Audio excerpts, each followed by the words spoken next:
The Diet of Children by Amelia Young.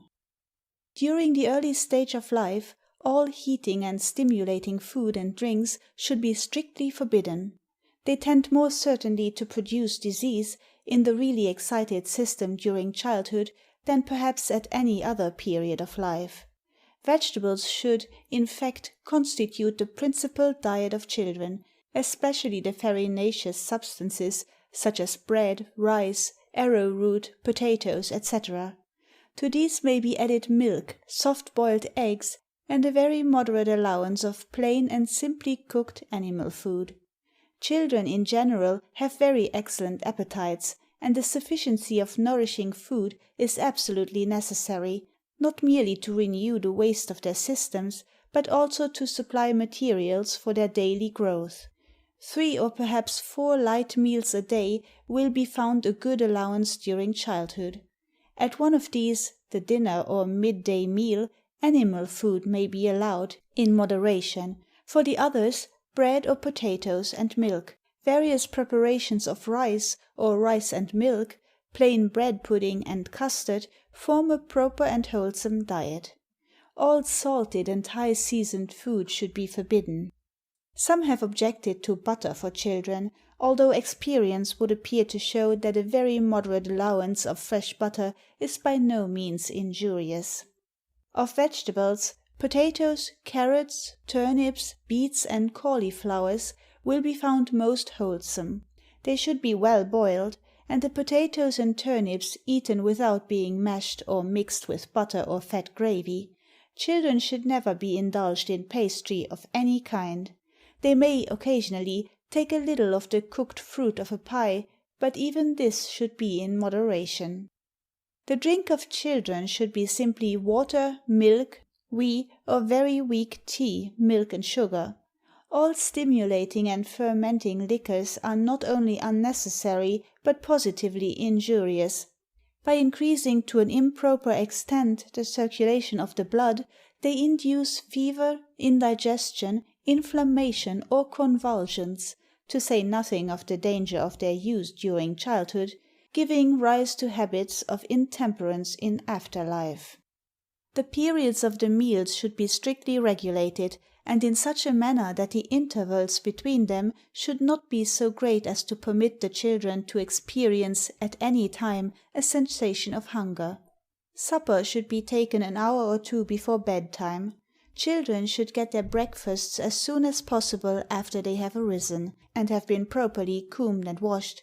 The stomach is then empty, and the appetite keen. If food be too long withheld, the cravings become either too importunate, or the appetite fails, either of which would be injurious. As little variety of food as possible should be set before children, since every extraordinary article becomes a new incentive to appetite. They should never be indulged with a second course. If they sit down with an appetite, they will satisfy it by eating of the first articles presented to them. Hence all the rest is superfluous, and therefore injurious. If the appetite be trifling, the less they eat at a time, the better, as by taking but little, the appetite will more certainly return at the next meal. But should this instinct of nature for an observance of moderation be neglected, or attempted to be overcome by variety, repletion, with all its evils, will follow. Instead of a renewed and healthy appetite following, as would have been the case had the instinct been obeyed, it will be found diminished, and most probably attended with headache, fever, oppression, or even vomiting. Children should not be allowed to eat frequently of bread and butter, bread and molasses, cakes or fruit, between meals, for this will either destroy the regular appetite or induce them to eat too much. In the first case, the stomach will be interrupted in its regular routine of function. Consequently, the appetite will become either irregular or capricious. In the second case, all the evils attendant upon an over-distension of the stomach must follow. They should not, therefore, be suffered to carry food in their pockets, to eat between meals, or during school hours, as this produces the injurious habit of requiring food at improper times, by which the digestion of the previous meal is interfered with.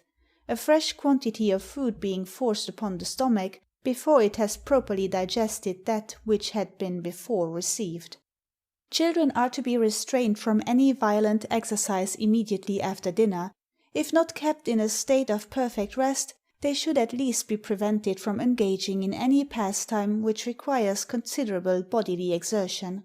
They should also be early taught the importance of eating slowly and chewing their food well. On this account alone, the habit of resting after a meal is of importance, as it prevents them from swallowing their food hastily, in order that they may return more quickly to their play. In regulating the diet of children, care should be taken not to force any particular article upon them, after it is found, by a fair trial, not to agree with their stomach. The contrary practice is both cruel and injudicious. Cruel, because the poor child is forced to swallow what is disagreeable to it, and injudicious, because it is liable to perpetuate a disgust which most probably would have subsided had not forcible attempt been made to overcome it. At the same time, however, great care must be taken that permanent dislikes are not formed at this period of life against certain wholesome articles of food. This is often a matter of very great difficulty, a good deal of close observation and discernment being required in order to distinguish between a wayward prejudice and an actual disgust. The former, if indulged in too long, may be converted into the latter, while the latter may often, by judicious and well adapted means, be entirely removed.